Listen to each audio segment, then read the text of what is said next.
देख रहे हैं प्रेस कॉन्फ्रेंस दिबांग के साथ। इस प्रेस कॉन्फ्रेंस में मेहमान से पूछा जाएगा हर जरूरी सवाल। नमस्कार, प्रेस कॉन्फ्रेंस में आपका स्वागत है। मैं हूं दिबांग।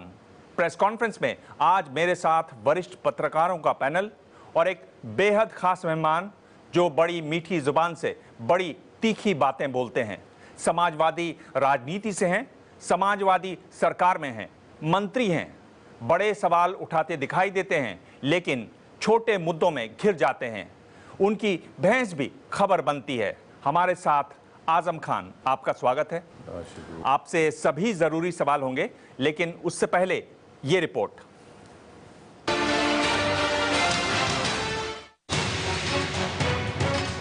मोहम्मद आजम खान, समाजवादी पार्टी का मुस्लिम चेहरा, उत्तर प्रदेश की सरकार में बड़ी हैसियत। अपने बयानों से अक्सर विवाद खड़ा करने के लिए मशहूर है आजम खान। हमारे शरीर की आत्मा है हम, हमें तुम नहीं निकाल सकते। और जब हमने तुम नहीं निकाल सकते तो नरेंद्र मोदी जी तुम हिंदुस्तान के वजीर आजम नहीं बन सकते। तूफान आता है तो कूड़ा करकट भी आ जाता है घर में। मैं फिल्म अदाकार नहीं हूँ, वो फिल्म अदाकार हैं और आम्रपाली की मशहूर डांसर हैं। बाबरी मस्जिद का ताला खुलवाया था राजीव गांधी साहब, शिलान्यास भी कराया था आपने। यूपी के रामपुर में पैदा हुए आजम खान ने कानून की पढ़ाई की है। आजम ने अलीगढ़ मुस्लिम यूनिवर्सिटी में छात्र जीवन से ही राजनीति में कदम रख दिया था। आजम खान रामपुर से 8 बार चुनाव जीतकर विधानसभा पहुंचे। आजम फिलहाल यूपी की अखिलेश यादव सरकार के ताकतवर मंत्रियों में से एक हैं। आजम के निशाने पर सबसे ज्यादा प्रधानमंत्री मोदी और बीजेपी रहे हैं। 2009 के लोकसभा चुनाव के वक्त कल्याण सिंह, अमर सिंह और जयाप्रदा को लेकर आजम खान ने मुलायम सिंह के खिलाफ बगावत तक कर दी थी। एक रंगीला, एक छलिया व्यक्ति, बॉलीवुड का व्यक्ति जिसने समाजवादी पार्टी को एक रकासा की पाज़ेब बना दिया था। आजम खान 1985 में मुलायम के संपर्क में आए थे और जब 1992 में समाजवादी पार्टी बनी तो संस्थापक सदस्यों में से एक थे आजम खान। रंगीला छलिया पर आप थोड़ा मुस्कुराए। नहीं, मैं तो सारी बातों पर मुस्कुराया क्योंकि इसमें कोई बात भी गलत नहीं है। मैंने जो कुछ कहा है उस सब पर आज भी कायम हूँ। जी आजम खान साहब, एक जो आपने जिसके बारे में बहुत कम चर्चा हुई वो हुआ जो कुंभ में जिस तरह से आपने इंतज़ाम किया, उसके बारे में बहुत ज़्यादा बातचीत हुई नहीं। मैंने बहुत से अच्छे काम किए हैं। अर्ध कुंभ भी मैंने कराया था, ये मेरी नसीबावरी थी, और महाकुंभ भी मैंने कराया था और मेरी अल्लाह से दुआ है कि अगला कुंभ भी मैं ही कराऊँ। मैंने 2 बच्चों के स्कूल खोले हैं, वो भी मेरी ज़िंदगी के बहुत बड़े काम हैं। एक CBSE बोर्ड का बच्चियों का है और एक बच्चों का है। मैंने एक बहुत शानदार विश्वविद्यालय बनाया है और चाहता हूं कि मेरी ज़िंदगी में वो दुनिया का सबसे मशहूर विश्वविद्यालय हो। मुसलमानों की 3 बड़ी समस्याएं आज क्या हैं? मैं चाहूँगा कि हम इंसानों से बात करें और इंसानों में मुसलमान भी आते हैं जी। और ये बात मैं इसलिए कह रहा हूँ कि जो विश्वविद्यालय और स्कूल मैंने बनाए हैं उसमें 80% पैसा मेरे हिंदू दोस्तों का है। तो इंसानों की समस्या यह है कि मोहब्बत से रहें, एक दूसरे से नफ़रत न रखें, तो फिर मुसलमानों का कोई मसला ही नहीं है। आदमी इंसान बने, इंसान बन जाएगा तो किसी से नफ़रत कहाँ करेगा। कब कहेगा पाकिस्तान चले जाओ, हरामी हलाली का फ़र्क नहीं बताएगा, पिल्ला और कुत्ता नहीं बताएगा, इनके बच्चे सुअरों से पैदा होते हैं ये नहीं बताएगा। आप किसको कह रहे हैं इंसान बन जाओ? फाशिस्टों को कह रहा हूँ। हिंदुओं को तो इसलिए नहीं कह रहा हूँ कि मैंने हिंदुओं का रोल अपनी ज़िंदगी में आपको बता दिया। जिस राजनीतिक दल में हूँ उसमें पहले दिन से हूँ और आज तक हूँ। और हिंदुओं का कंट्रीब्यूशन हिंदुस्तान में ये है कि अगर बिहार के हिंदू भाई और बहनों ने ये नतीजे न दिए होते तो जो दिवाली गुजरी है वो हमारी बस्तियों की रोशनी से दिवाली मनती और कम से कम उत्तर प्रदेश के आधे ज़िले कर्फ्यू ज़दा होते। देश को बचाया है बिहार के हिंदुओं ने, बहुत हिफाजत की है उन्होंने हमारी। हम उसके लिए बार बार कह चुके हैं कि हम उनके शुक्रगुजार हैं। आप जब इस तरह से कहते हैं तो आप हमेशा एक डराने की कोशिश करते रहते हैं। हमेशा आप ये बताने की कोशिश करते रहते हैं, देखिए अगर बिहार में इस तरह के नतीजे नहीं आते तो हमारे घरों को जलाया जाता। आप जानते हैं कि दिल्ली में जब इस तरह के नतीजे आए, आपके इस तरह की कोई घटनाएं हुई नहीं। दिल्ली के नतीजों के बाद ही पिल्ला कुत्ता बना था। दिल्ली के नतीजों के बाद ही पाकिस्तान का रास्ता दिखाया था। दिल्ली के नतीजों के बाद ही हरामी और हलाली का सवाल उठा था। दिल्ली के नतीजों के बाद ही हमारे बच्चे सुअरों की तरह पैदा किए गए थे। ये दिल्ली के नतीजों से सबक नहीं लिया था, उसी का अंजाम है बिहार। अगर इससे भी सबक नहीं लेंगे तो आप बेहतर जानते हैं। नहीं तो क्या, हम लोग सत्ता से हट जाएं, इससे बड़ी हमारी कोई सज़ा हो सकती है? बादशाह के सर से ताज उतर जाए। एक मैं कह रहा हूं, छोटी सी किताब पढ़ लेने से आरएसएस का वर्कर बन सकता है, संविधान नहीं सीख सकता। आजम जी, इन दिनों आप दिवाली पे शुभकामनाएं दे रहे हैं, इन दिनों आप गंगा पर बातें कर रहे हैं, ये पॉलिटिकल चेंज है या मोदी के बाद का कोई प्रभाव? मेरी समझ में नहीं आता मैं क्या करूं।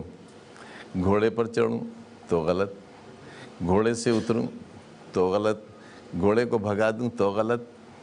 जब महाकुंभ कराया जिसमें तकरीबन 2.5-3 करोड़ लोग थे, उनको लाना, उन्हें ठहराना और चांदी की तरह पानी जिसमें एक बूंद मिलावट नहीं थी, ऐसा पानी उनको देना, खैरियत के साथ उनको वापस ले जाना, ये चैलेंज था। लेकिन वो हमने किया था, ये हमारा सौभाग्य था। मैं देखिए, बाबरी मस्जिद गिराई गई, आज भी उसे कहता हूँ कि वो बहुत बड़ी गलती थी। क्या वजह है कि आप उन गिने चुने नेताओं में हैं जो घोड़े पे चढ़ते हैं तो भी खबर बनती है, घोड़े से उतरते हैं तो भी खबर बनती है? इसमें घोड़ा भी अच्छा होता है और सवार भी अच्छा होता है। आपने बाबरी मस्जिद की बात की और आपने ये भी कहा कि आप जो भी करते हैं वो अच्छा होता है, जो आपके साथ होता है वो भी अच्छा होता है। एक बयान है, ये सुन लेते हैं। मंदिर बनाने का काम केवल अशोक जी का नहीं, हम सबको संकल्परत होना पड़ेगा और उस काम को परिणाम तक आगे बढ़ाने में हम क्या क्या कब कर सकते हो करना पड़ेगा। तो पहले तो उस संकल्प का वर्ण हमको करना पड़ेगा और उसके योग्य बनाने के लिए सारी तपस्या अपने को करनी पड़ेगी। क्या कहेंगे आप इस बयान पर? मुझे इन पर बड़ा तरस आ रहा है। इन्होंने पॉलिटिकल लेबोरेटरी में इधर कई तजर्बे किए, लव जिहाद, घर वापसी, नफरत का एजेंडा, रिजर्वेशन ख़त्म करने जैसे सवालात, लेकिन संघ को किसी में बाकायदा कामयाबी नहीं हो सकी, जिसमें मुजफ्फरनगर के दंगे भी थे। अब ये पुराना इशू है बाबरी मस्जिद। बाबरी मस्जिद की इमारत नहीं है। हमारे इस्लामी अक़ीदे के एतबार से अगर जायज़ ज़मीन पर एक बार मस्जिद कायम हो गई, जायज़ ज़मीन पर एक बार मस्जिद कायम हो गई, तो वो ताहशुद जब तक दुनिया ख़त्म नहीं होगी वो मस्जिद ही मानी जाएगी। अगर ये बात साबित हो जाए कि ये नाजायज़ ज़मीन पर बनी हुई थी तो ये एक अलग सवाल होगा। बाबरी मस्जिद की शहादत या उसका तोड़ा जाना एक गैर कानूनी अमल था। सुप्रीम कोर्ट और हाई कोर्ट के फैसलों की धज्जियाँ उड़ाना थी, एकता परिषद के रेजोल्यूशन की खिलाफ वर्जी थी और उस वक्त के मुख्यमंत्री का हाई कोर्ट में हलफनामा कि बाबरी मस्जिद नहीं तोड़ी जाएगी और एक दिन की सुप्रीम कोर्ट से अपने ही हलफनामे पर अमल न करने की सज़ा। लेकिन उसी शख्स का हिंदुस्तान के एक राज्य का गवर्नर हो जाना, ये जाहिर है दस्तूर का मजाक उड़ाना है, संविधान को अपमानित करना है। जो लोग संविधान को मानते ही नहीं हैं, जिन्होंने हमेशा ये कहा कि हमारा इसमें भरोसा नहीं है, इसे बदलने की बराबर कोशिशें करते रहते हैं, उन लोगों से हम क्या उम्मीद कर सकते हैं? मस्जिद गिर जाने से या विदेशों में मंदिर गिर जाने से किसी के मज़हब पर कोई असर नहीं पड़ा। इबादतगाहों के गिरने से, इबादतगाहों के गिराने से मज़हब का नुकसान नहीं होता, लेकिन रिश्तों का नुकसान होता है। मैं आपसे बड़ी तस्दीक के साथ ही कहना चाहता हूं कि 6 दिसंबर 1992 से पहले हिंदुस्तान में कोई RDX का नाम नहीं जानता था, AK-47 और AK-56 का नाम कोई नहीं जानता था, मानव बम का नाम कोई नहीं जानता था। कौन है जिम्मेदार इन हालात के लिए? जहां मुल्क को ले जाकर खड़ा कर दिया RSS ने। क्या चाहते हैं? संविधान दिवस इसलिए नहीं मनाया गया कि संविधान को याद करना था, संविधान दिवस इसलिए मनाया गया कि संविधान और संविधान के बनाने वालों को अपमानित करना मंशा थी। वो भाषा इस्तेमाल की गई पार्लियामेंट में जो संविधान और संविधान बनाने वालों के लिए नहीं होना चाहिए थी। जवाब में भी यही हुआ। गृह मंत्री साहब ने कहा कि बाबा साहब भीमराव अंबेडकर ने देश नहीं छोड़ा। जवाब में क्या सुनना पड़ा? धर्म छोड़ा। आजम खान साहब, देखिए समस्या क्या है कि आप जिस तरह से राजनीति करते हैं उसी तरह से इंटरव्यू भी कर रहे हैं। आप चीज़ों को फैलाए दे रहे हैं। नहीं, मैं किसी मस्जिद का इमाम नहीं हूँ, मंदिर का पुजारी नहीं हूँ, और मैं कोई दुकान पर सामान नहीं बेच रहा हूँ, कोई ठेकेदारी नहीं कर रहा हूँ। मैं जाहिर है राजनीति में हूँ, लेकिन उसमें छल नहीं होना चाहिए, ठगी नहीं होना चाहिए। 20 लाख रुपए आपको मिल गए होंगे, मुझे तो नहीं मिले अभी तक। आपको 2 करोड़ बच्चों को नौकरी मिल गई होगी, मेरे किसी बच्चे को देश के नहीं मिली। 24 घंटे बिजली आपके यहाँ आने लगी होगी, मेरे यहाँ तो नहीं आती। तो आखिर ये ठगी करेंगे हम लोग तो क्या हमारी इमेज बनेगी समाज के सामने? मैं ये कह रहा हूँ कि जब आपसे सीधा सवाल पूछो आप जवाब नहीं देते हैं उसका, पर आप फिर रह रहे कि उन्हीं मुद्दों पर आते हैं। अब आप सुन लीजिए, सवाल इतना खतरनाक करते हैं कि उसका जवाब बहुत छोटा नहीं हो सकता ना।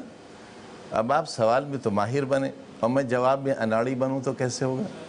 यहाँ मैं कुछ भी गलत कहूँगा तो लम्हों ने ख़ता की थी, सदियों ने सज़ा पाई। मेरी छोटी सी गलती की बड़ी सज़ा मिल जाएगी।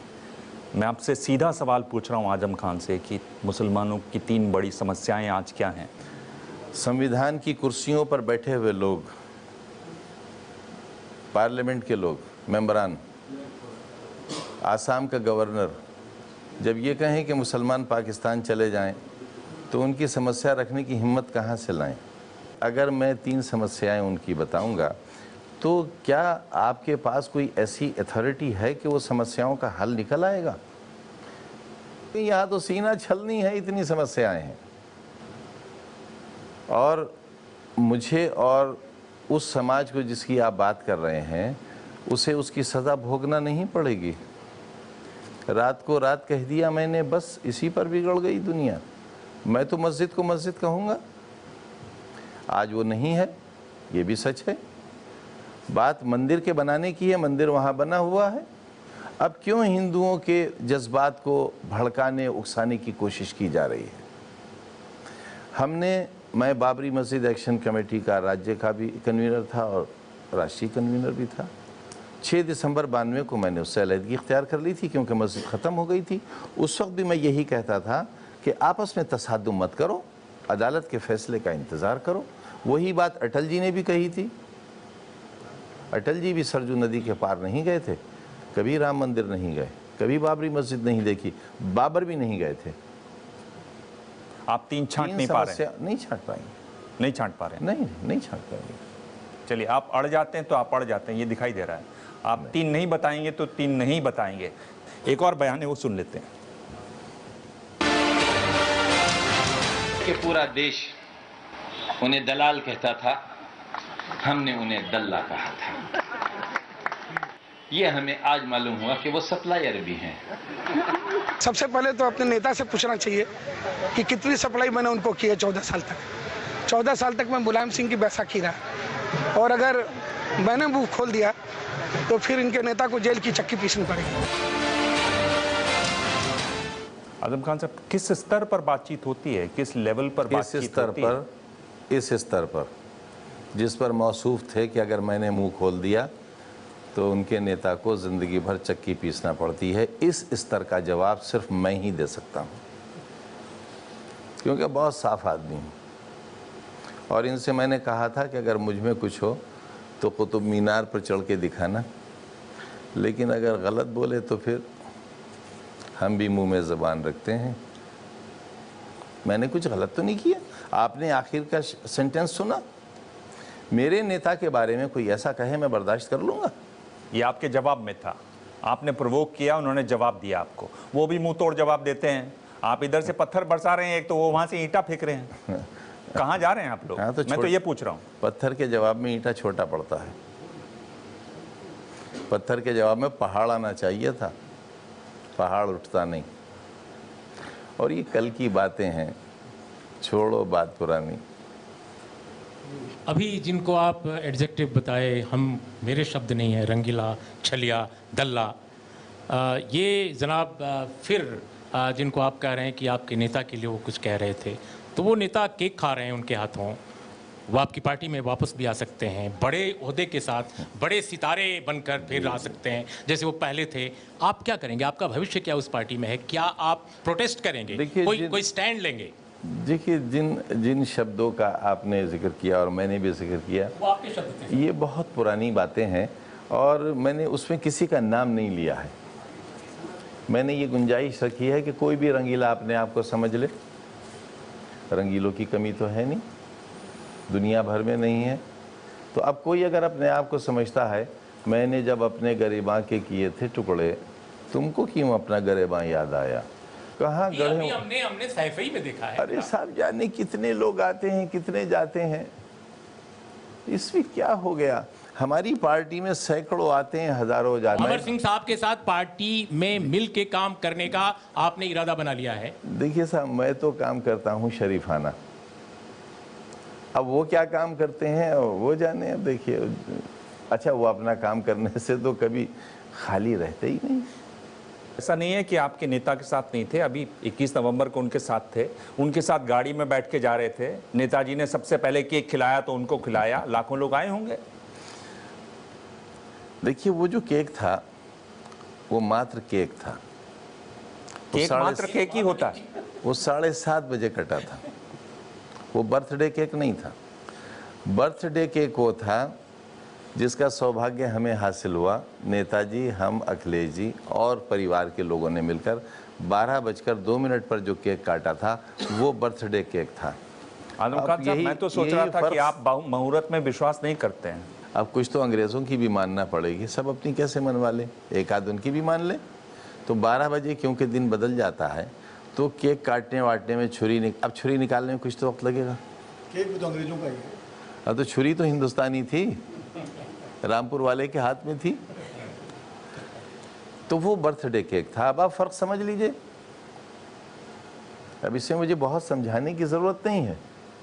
वो केक था जो हमने काटा था, वो बर्थडे केक था, और ये पार्टी बर्थडे पार्टी थी। सवाल मेरा ये है कि इन्हीं शख्स के बारे में, अमर सिंह जी के बारे में ही है, लेकिन थोड़ा सा आगे बढ़ते हैं। देखिए, आप ऐसे नाम लेंगे, ऐसे नाम लेंगे अमर सिंह के बारे में, इन्हीं शख्स के बारे में। अब देखिए, आपके पूछने का अंदाज भी तो कितना अच्छा। अब ये खुद में जवाब है, मुझसे क्यों सवाल कर रहे हैं आप? आखिर क्या वजह है कि अमर सिंह के आने से आजम खान इतने असहज क्यों होते हैं? समाजवादी पार्टी में बहुत सारे लोग हैं, क्या आपको अपने सियासी वजूद का खतरा लगता है? एक बात। और दूसरा, उन्होंने आपने कहा कि कूड़ा करकट भी आ जाता है तूफान में। उन्होंने कहा कि कूड़ा करकट वाले को कूड़ा करकट ही दिखाई पड़ता है और जौहरी को हीरा दिखाई पड़ता है। मैं दरअसल दूसरी बार कूड़े करकट का ही वजीर हूँ। जितना बेहतर कूड़े करकट और कचरे को ठिकाने लगाना मैं जानता हूँ, उतना कोई दूसरा नहीं जानता है। क्योंकि मैं कूड़े से बिजली बनाने के फिराक में लगा हूँ और रामपुर में शिलान्यास भी करा दिया है। कूड़े से मैं खाद बनाता हूँ। अपने बुजुर्गों से मैंने ये तो सुना है कि गुदड़ी में लाल होते हैं, कूड़े में लाल होते हैं। ये आपसे आज सुन रहा हूँ, चलिए ये भी मान लेता हूँ। अभी तक मिला नहीं है, लेकिन कूड़े को क्या करना चाहिए, कूड़े के साथ क्या होना चाहिए, मैं उसी का वजीर हूँ। लेकिन अमर सिंह के आने से आपको दिक्कत क्या है? मैं तो कूड़े की बात कर रहा हूँ। तो आप जब कह रहे हैं कि कूड़े करकट को ठिकाना लगाना मैं जानता हूं, तो आप धमकी दे रहे हैं? मेरे साहब, धमकी दूंगा तो रह सकूंगा भला? बताइए।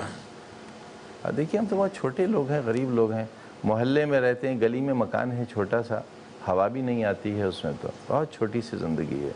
तभी आप किसी को भी दल्ला कह देते हैं, किसी को भी नहीं, कुत्ते के पिल्ले का बड़ा भाई कह देते हैं। नहीं, तो आप देखिए, आप मुझे ऐसा शब्द बोलेंगे तो हम भाई भाई नहीं हैं। अब ये रिश्ता भी ख़त्म कर देंगे आप हमसे? नहीं, मैं आप जो बोल देते हैं उस पर हूँ मैं। नहीं, मैंने थोड़ी पिल्ला कहा था। पिल्ला तो बादशाह ने कहा था। उन्होंने पिल्ला कहा तो फिर उनके कारिंदों ने कुत्ता बना दिया। बड़ा हो गया ना, 1.5 साल में पिल्ला बड़ा हो गया। अमर सिंह से आपकी समस्या क्या है? कहाँ आड़े आते हैं आपकी राजनीति में वो?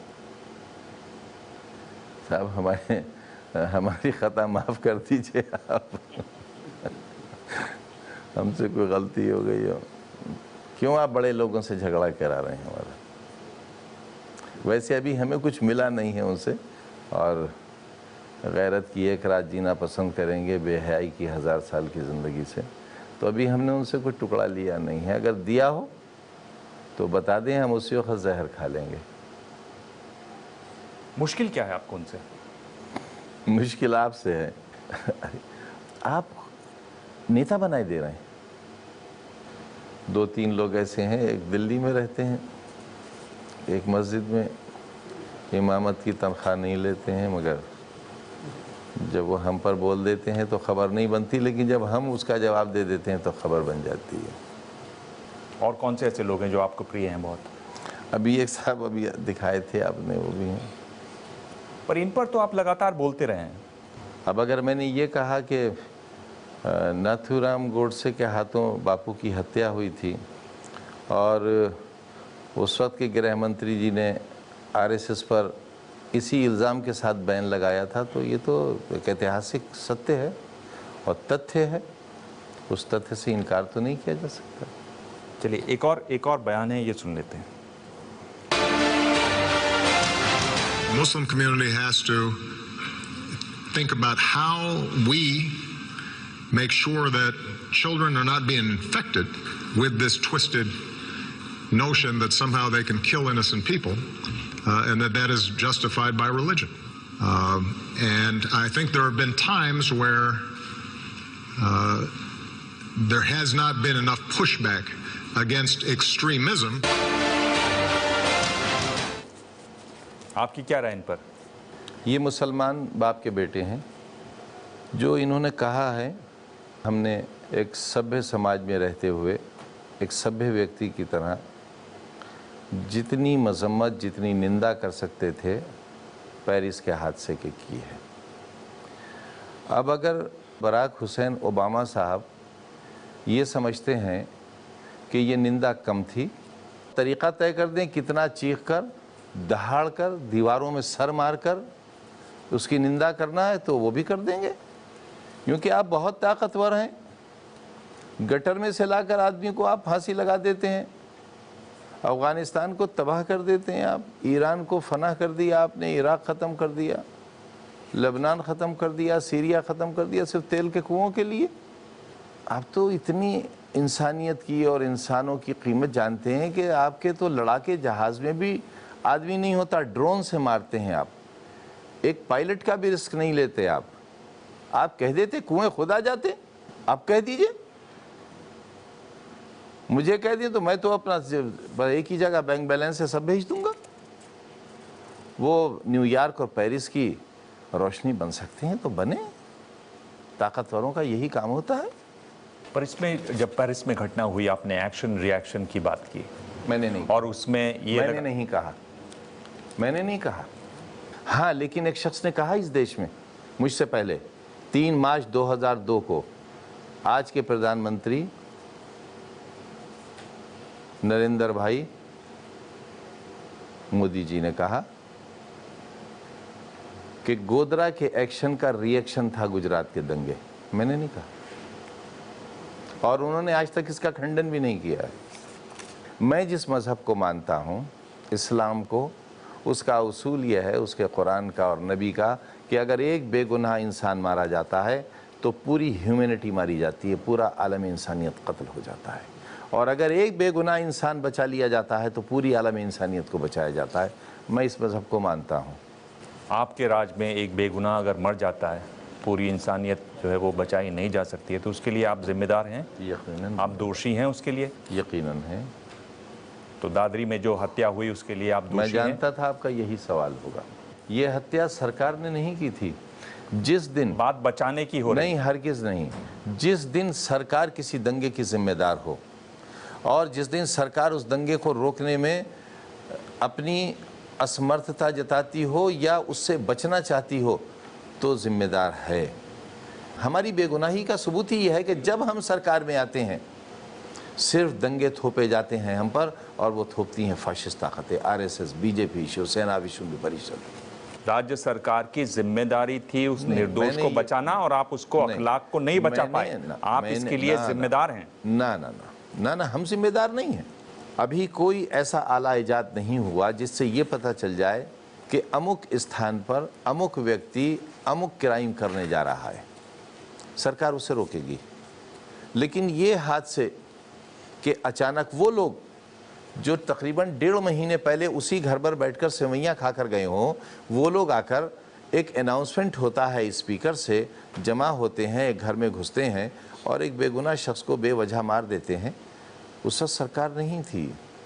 आप यही कह रहे हैं बापू ने कि कहा हमें था, मालूम नहीं था कि अमुक स्थान पर अमुक व्यक्ति अमुक तरीके से अमुक घटना कर देगा, इसलिए आप राज्य सरकार को दोषी नहीं मान सकते। बापू ने कहा था एक निर्दोष मारा जाता है, आपने अभी कहा एक निर्दोष मारा जाता है तो पूरी इंसानियत का खतरा। एक निर्दोष मारा गया, आपकी देखरेख में आपकी सरकार थी और आप कुछ कर नहीं पाए और आप उसको सही बता रहे हैं, अपने सरकार को सही बता रहे हैं। नहीं, सब कुछ कर पाए। जुर्म होता है, मुजरिम पकड़ा जाता है, उसको सजा मिलती है, दुनिया से जुर्म खत्म नहीं हुए। पर आपको इसमें अपनी जिम्मेदारी आपको माननी चाहिए कि राज्य सरकार से चूक हुई, वरना एक निर्दोष मारा नहीं जाता। राज्य सरकार ने मुजरिमों को पकड़ने में कोई चूक नहीं की, मजलूमीन के आंसू पोंछने में कोई चूक नहीं की, उनका दिल जीतने में कोई चूक नहीं की, किसी तरह की। बहुत कुछ सुनना पड़ा सरकार को, लेकिन सरकार ने सब कुछ सुना। आपने ऐलान किया था कि अखलाक की जो हत्या हुई है, इस मामले को हम संयुक्त राष्ट्र तक ले जाएंगे, तो उस मसले पर आपने अभी कोई कदम उठाया या? हम मेंढक के कुएं नहीं हैं। मैं जानता हूं ह्यूमन राइट्स के क्या अधिकार हैं। मैंने चिट्ठी लिख दी, मेरा अधिकार था। मुझे तो ये भी नहीं पता चिट्ठी उन्हें मिली भी या नहीं मिली, लेकिन हाँ, मैं इतना ज़रूर जानता हूं कि इस चिट्ठी के लिखने के बाद जितने पत्थर मुझ पर आए वो मैंने सहे, वो पत्थर दूसरों पर नहीं गए, भाई ये खैरियत हो गई। पर इसमें तो आपकी पार्टी ने भी कहा कि आपको बाहर इस मुद्दे को लेकर नहीं जाना चाहिए था, विदेश में आपको यही बात करनी चाहिए थी। कोई बात नहीं, अगर हमसे बात होती तो हम ज़रूर समझाने की कोशिश करते। हम इसे विवाद का मुद्दा बनाना न चाहते थे, न चाहते हैं, क्योंकि ये थोड़ी सी पढ़ी लिखी बात है और पढ़े लिखे लोगों से मैं नहीं उलझता हूँ। जी, एक और बयान है वो सुन लेते हैं। हम में से कोई भी तबका, रिलीजन, कास्ट, सेक्स, हम कोई भी हो, कास्ट तो कंप्लेन कर ही नहीं सकते किसी बारे में, क्योंकि उनका लाजमी ही नहीं, क्योंकि हमको जो कुछ मिला है देश के जैसे मिला है, स्पेशली बॉलीवुड अगर देखा जाए तो। इसमें आपने आमिर खान को एक चिट्ठी लिखी लंबी, आपने उनको कहा कि वो न जाएं। आप कैसे देखते हैं इसको? जिन साहब का आपने नाम लिया, ये उनकी शिकायत नहीं थी। ये हिंदुस्तान, आज़ाद हिंदुस्तान की एक हिंदू बेटी का दर्द है, इसका नाम किरण है। वो शादी से पहले भी हिंदू थी, शादी के वक्त हिंदू थी, आज हिंदू है और उसके बच्चे भी हिंदू हैं। कि वो जब अखबार पढ़ती है तो अपने आप को गैर महफूज महसूस करती है और अपने बच्चों के लिए फ़िक्रमंद है। इसकी परेशानी सबको होनी चाहिए, क्योंकि एक औरत अपने शौहर से ही कहेगी, वो शौहर कोई भी हो। ये उस शख्स के नाम को घसीटा गया है इसलिए कि जो असल इशू है उससे हटाया जा सके, जो संजीदगी और सच्चाई है उससे हटाया जा सके कि एक हिंदू बच्ची अपने बच्चों के मुस्तकबिल के लिए इतनी परेशान है कि अपना मादरे वतन छोड़ने को तैयार है। ये बहुत बड़ी बात है, इस पर सोचिए और फिर सोचिए उन कमज़ोरों के बारे में जिनका कोई नहीं है। एक बात राजनीतिक हलकों में चल रही है कि समाजवादी पार्टी और भाजपा में अंदर खाने कोई समझौता हुआ, और ये बात शुरू हुई है जब अशोक सिंघल और विश्व हिंदू परिषद के दूसरे नेता बंद कमरे में मुलायम सिंह यादव और अखिलेश यादव से मिले थे। अगर आप कभी मुझसे मिलें तो मैं आपको कैसे मना करूंगा, और अगर मैं आपके दरवाजे पर आ जाऊं तो आप कैसे दरवाज़ा नहीं खोलेंगे, अगर ज़रा सी भी आपके अंदर अखलाकी ज़रूरत होगी तो। अब कौन किससे मिला, क्यों मिला, ये तो वही बेहतर बता सकेंगे। मैं तो दिलों का हाल नहीं जानता, दिलों का हाल तो सिर्फ अल्लाह जानता है। आप जानते नहीं या बताना नहीं चाहते? आपने कभी तो पूछा होगा उसके बाद कभी जो दंगे हुए, मुजफ्फरनगर में दंगा हुआ, एक दिन में 1 मिनट में वो घटना नहीं हुई, आप नहीं रोक पाए? नहीं रोक पाए। जिन इलाकों में ये दंगे हुए, जिन गांवों में, जिन खेतों में, वहाँ पर बरवक्त पुलिस पहुंची है, लेकिन जो हादसे अचानक हो गए थे उन हादसों को नहीं रोका जा सकता था, उसके गुनाहगारों को पकड़ा जा सकता था, वो सब जेल में। पर आप जानते हैं कि ये दंगे अचानक से नहीं हो गए। चौथी बार हम बहुमत में आए हैं इन दंगों के बावजूद, और लोग ये जानते हैं कि ये दंगे हम पर थोपे जाते हैं। ये कौन लोग हैं जो हमसे सड़कों का हिसाब नहीं लेते, पुलों का हिसाब नहीं लेते, बिजली का नहीं लेते, शिक्षा का नहीं लेते, सिर्फ दंगे कराते हैं, जो सिर्फ अपनी पूरी ताकत इस्तेमाल करके उत्तर प्रदेश को सांप्रदायिक दंगों की आग में झोंकते हैं। उन्हीं से तो लड़ रहे हैं हम। पर अगर आपको मालूम है कि इस तरह की ताकतें हैं, लेकिन वो बहुत ये ताकतें जब तैयारी करती रहती हैं, सतत लंबी तैयारियां चलती हैं, उसके बावजूद भी अगर आप सोए रहते हैं तो आपको घर सोना अच्छा नहीं, तब आप छोड़ दीजिए राज। नहीं नहीं नहीं, छोड़ देंगे तो रह क्या जाएगा। आपने तो खुद हमारी बात कह दी। ये तैयारियां करते रहते हैं और ये इतनी तैयारी कर लेते हैं कि देश पे कब्जा कर लेते हैं। भारतीय जनता पार्टी की देश में सरकार बहुमत की बन जाती है, ये इतना कब्जा कर लेते हैं, ये इतने मजबूत हैं, ये इतने साजिशी हैं, इतने संगठित हैं। यही हम कहना चाहते हैं कि जब ये फाशिस्ट ताकतें देश पे कब्जा कर सकती हैं तो मुजफ्फरनगर क्या रह गया इनके सामने। पर आजम खान साहब, आप इन पर इतने तंज कर रहे हैं, बिहार की आप इतनी तारीफ कर रहे हैं, बिहार में आप कहाँ खड़े हुए थे? आप कहाँ थे बिहार में? और आप किस मुंह से आज उन ताकतों की तारीफ कर रहे हैं? पूरे चुनाव मैंने यही कहा कि फाशिस्ट ताकतों को शिकस्त होना चाहिए। आपकी पार्टी कहाँ खड़ी थी? हम पार्टी ने भी कुछ किया भी तो नहीं पार्टी ने। वहाँ कौन सी चीज थी जो आपकी पार्टी को रोक रही थी? वो जो बदलाव आ रहा था वो तो आ ही रहा था। कौन सा बदलाव आ रहा था? फाशिस्टों को शिकस्त मिलने वाली थी। वो कहा था ना, लालू जी ने अपनी लड़की की सेटिंग करा दी, 3 इडियट्स। ये शब्द शायद सभ्य समाज में बादशाह की ज़बान से अच्छे नहीं लगते। पर आप जहाँ खड़े हुए थे, आप उनकी मदद करते हुए नज़र आ रहे थे। मैं दिल और ज़बान से उन्हीं के साथ था जो फाशिस्टों से लड़ रहे थे। आपको कभी मन में नहीं आया कि समाजवादी पार्टी छोड़ दूं और लालू और नीतीश के साथ खड़े हो जाऊं? क्यों छोड़ दूं? क्योंकि मैंने बनाई है ये बुनियाद के उन ईंटों में सिर्फ 2 ही ईंटें बाकी हैं, नेताजी और मैं। बाकी सब दुनिया से जा चुकी। हर चीज़ को आप सहूलियत बना लेते हैं। जी नहीं सकूँगा अगर ऐसा ना करूँ तो। इतने गम देते हैं आप लोग और ज़माना कि अगर उन सब को ज़िंदा रखूँ तो जी नहीं सकूँगा। मेरी अच्छाइयाँ तो आपने कोई भी नहीं दिखाई, आपने सब बुरा ही बुरा दिखाया। मेरी खामियां देखी, आपने ताजमहल नहीं देखा। अगर ताजमहल की किसी किनारे पर थोड़ा सा बाल आ गया है तो बाल दिखाया आपने। अब देखिए, इसी में सवाल बन गया ना। अभी भारत सरकार के मंत्री ने कहा है कि ताजमहल मंदिर नहीं है। ताजमहल मंदिर है, शिवजी का मंदिर है, और इसका अंजाम वही होना चाहिए जो बाबरी मस्जिद का हुआ था। गुलामी की इस निशानी को नहीं छोड़ना चाहिए। वो बात हुई, शिवजी के मंदिर को खड़ा रखेंगे तो ताजमहल तो शिव मंदिर है। आपको लगता है कि सत्ता जो है वो असूलों से ज़्यादा प्यारी है? बिहार में जिस तरह से आपने दिखाया अपना चेहरा, उससे ये लगता है। देखिए, सत्ता मेरे अकेले से थोड़ी है। सत्ता तो कलेक्टिव प्रोसेस का रिजल्ट होता है, कलेक्टिव एफर्ट्स का। मैं भी कहीं पीछे से उसमें लगा रहता हूँ। पर लगे रहते हैं आप, छोड़ नहीं पाते हैं। क्यों छोड़ूं? क्यों छोड़ूं? ऐसी सत्ता का फायदा क्या जब आपको अपने असूलों से कॉम्प्रोमाइज करना पड़े? क्यों फायदा? जब आप बिहार में एक तरफ, मैं अगर मंत्री नहीं होता तो बुला लेते आप मुझे, पूछते भी नहीं आप मुझे। अब बस बुराइयां ही बुराइयां दिखाते आप मेरी कि देखो वंस अपॉन ए टाइम एक आजम खां हुआ करता था जो ये कहता था। तो आप प्रेस कॉन्फ्रेंस के लिए मंत्री बने हुए हैं। चलिए यूं ही मान लीजिए, अगर इससे आप खुश होते हैं तो यही मान लीजिए। मैं आपका बिल्कुल दिल दुखाना नहीं चाहता, क्योंकि मैं किसी का दिल दुखाने की कोशिश नहीं करता। अब दुख जाए तो मैं क्या करूं? मैं तो जानना चाह रहा हूं कि आप कितने पैंतरे और बदलेंगे अपनी बात को सही ठहराने के लिए? हथियार डालिए ना फिर आप मेरे आगे, अगर मेरे पास इतने पैंतरे हैं तो। क्यों आप झगड़ा बराबर कर रहे हैं मुझसे?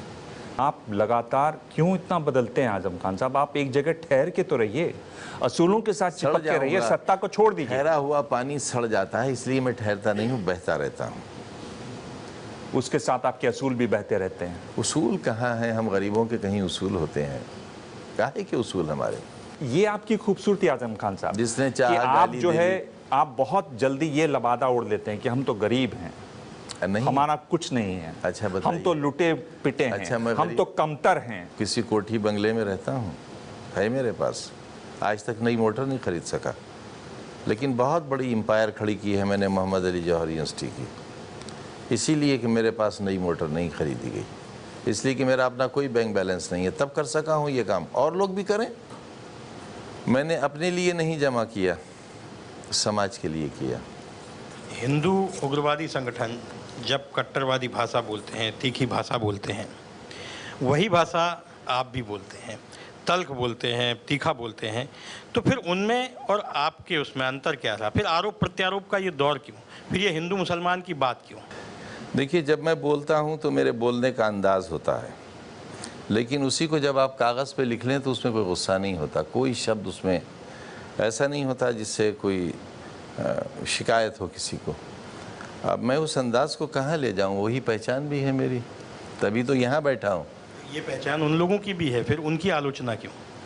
इसलिए कि जब मैं उस अंदाज़ को इख्तियार करता हूँ तो बहता पानी रुकने की कोशिश करता है, और जब वो बोलते हैं तो हरी भरी खेतियों में आग लग जाती है, जलने लगती हैं। ये फ़र्क। अभी भी आप जो बोल रहे हैं उससे ऐसा लगता है कि हम उनको उकसाने की बात कर रहे हैं, तो हम उनको शांत करने की बात कहाँ कर रहे हैं?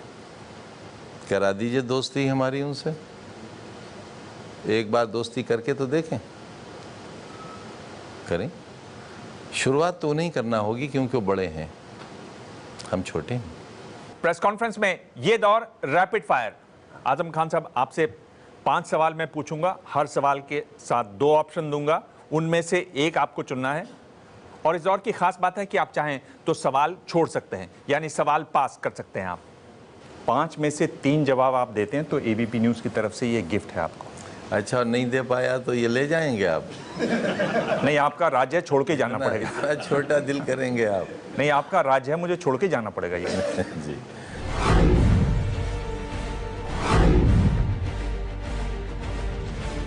शुरू करें। मेरा पहला सवाल है कि आप बेहतर मुख्यमंत्री किसको मानते हैं, मुलायम सिंह यादव को या अखिलेश यादव को? पार्टी जिसका फैसला करते। 2 नाम हैं, 2 में से एक नाम चुनना है, मुलायम सिंह यादव या अखिलेश यादव? जिसे नेताजी कह दें, अगर वो खुद को कह दें। यही हुआ था जिस दिन मुख्यमंत्री का अनाउंसमेंट हमने किया था नेताजी से पूछकर, तो मैंने कहा, जब मुख्यमंत्री के लिए तय हो गया अखिलेश जी के लिए, तो मैंने चुपके से कान में कहा कि अगर थोड़ा सा भी मलाल हो रहा हो तो मैं बदल के आपको कह दूं। तो कहकहा लगा था। तो हमारे यहाँ इस पर कोई झगड़ा नहीं है, अपने नेता ने जो कह दिया बस वो हरफ आखिर है। चलिए, ये सवाल छोड़ दिया, पास। ये सवाल रह गया आपका। नहीं, मैंने कोई झगड़े वाली बात नहीं लगाई, इसलिए मैं फेल हो गया। सवाल मैं तो आपने छोड़ दिया।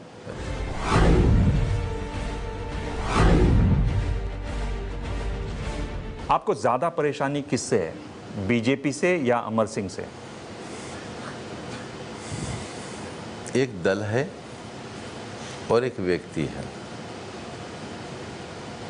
हमें न दल से परेशानी है न व्यक्ति से। व्यक्ति तो आज है, कल नहीं है। व्यक्ति तो बहुत छोटी सी चीज़ है। तो इसमें आप कह रहे हैं बीजेपी। चलिए, एक सवाल का आपने जवाब दिया। –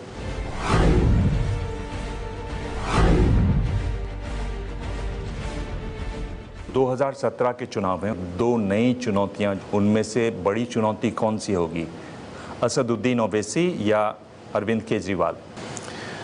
देखिए, जो पहला नाम आपने लिया वो ऐसे भी बिरयानी के शौकीन हैं, बिरयानी के देश के हैं, और मशवरा यही है, अच्छी बिरयानी बनवाएं और खाएं, खिलाएं नहीं, क्योंकि यहाँ पर गुलाबी क्रांति का मामला ज़्यादा संगीन हो जाएगा। बिरयानी अगर यहाँ आएगी तो वहीं रखें अपनी बिरयानी।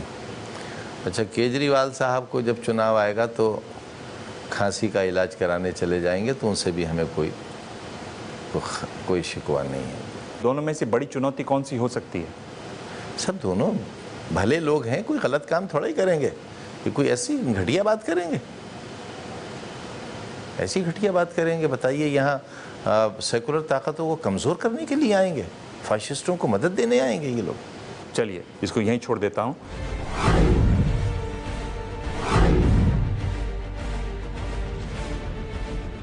अगर कोई ऐसी मशीन हो कि आपका दिया हुआ बयान वापस लिया जा सके, तो आपके 2 बयानों में से कौन सा बयान आप वापस लेना चाहेंगे? और 2 बयान हैं कि कारगिल की पहाड़ियों को फतेह करने वाला कोई हिंदू नहीं था, बल्कि कारगिल की पहाड़ियों को फतेह करने वाले मुसलमान फौजी थे। एक बयान। जी।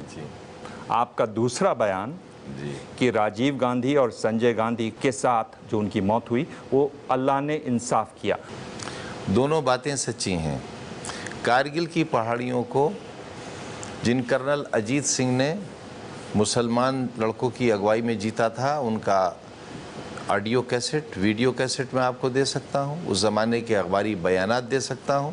और ये बात हमने इसलिए नहीं की थी कि किसी की हमें तौहीन करना है, हम तो ये समझे थे कि आप हमारी इस बात को पसंद करेंगे, हमें शाबाश कहेंगे। आप जानते हैं कि मुश्किल इस बात पर होगी जब आपने कहा कारगिल की पहाड़ियों को फतेह करने वाला कोई हिंदू नहीं था। आपको हिंदू बोलने की क्या जरूरत थी? आपने इसमें पिन क्यों चुभानी चाहिए? मैं जानबूझकर अब भी बोल रहा हूं कि बिहार में हिंदू बहन भाइयों ने देश को बचा लिया, हम मुसलमानों को बचा लिया। वहां तो आपको हिंदू लफ्ज़ अच्छा लगा, यहाँ बुरा लग रहा है। यानी जो मीठा मीठा आपके मतलब का है वो ठीक है, और जो मेरे मतलब का है वो आप मुझे वापस कर देंगे। मैंने हिंदू शब्द इसलिए इस्तेमाल किया था कि हिंदू नौजवानों को, बच्चों को और बच्चियों को ये मालूम हो सके कि मुसलमान भी उनके हैं। आप आर्मी के कैंप में गए होंगे, मैं देश भर में आर्मी के कैंप्स में गया हूँ। वहाँ पर गुरुद्वारा, मस्जिद, मंदिर एक ही टेंट के नीचे बनाया जाता है, उसको आपने यहाँ बांटने की कोशिश की।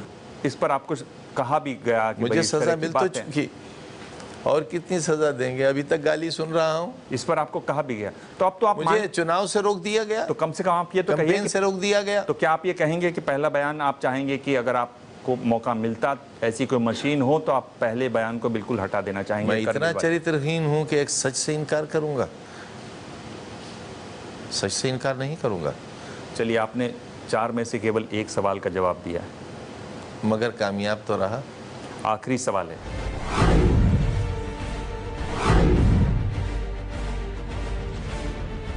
मुसलमानों का सबसे ज्यादा नुकसान किसने किया, आतंकवाद ने या अशिक्षा ने?